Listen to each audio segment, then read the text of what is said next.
বন্ধুরা দুপুরবেলায় ছিল শ্রাদ্ধ বাড়ি নেমন্তন্ন খাওয়া। তো কাজ করে এসে বাড়ির কাজ করেই তারপরে খাওয়ার সময় হয়ে গেছিলো নেমন্তন্ন বাড়ি যাওয়ার।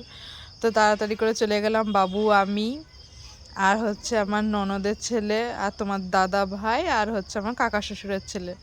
তো এই যে আমাদের বাড়ির কাছে হচ্ছে শুভক্ষণ লজ, ওখানে ছিল নেমন্তন্ন। তো দেখো গিয়েছি, ভালো লাগছে। ভালো লাগে বলতে অনুষ্ঠান বাড়ি খেতে বেশ ভালোই লাগে।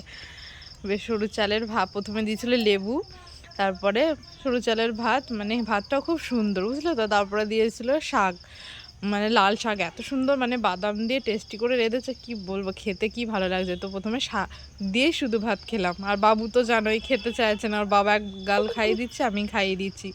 তারপরে ডাল, তারপরে দেখো বাঁধাকপি এত তাড়াতাড়ি দিচ্ছে যে খিচুড়ি পাকিয়ে গিয়েছে, কিন্তু তবুও খুব টেস্টি লাগে। অনুষ্ঠান বাড়ির ডালটা আমার সব থেকে ভালো লাগে। তারপর 2 রকমের মাছ দিয়েছিল, রুই মাছ আর হচ্ছে তোমার বাটা মাছের পোস্ত দিয়েছিল। তো বাবু যদি খেতে পারে না, সুতোকে কাটা বাছিয়ে খাইয়ে দিচ্ছিলাম। তারপর দিয়েছিল আমের চাটনি, কি সুন্দর, এত টেস্টি, কি বলবো তোমাকে।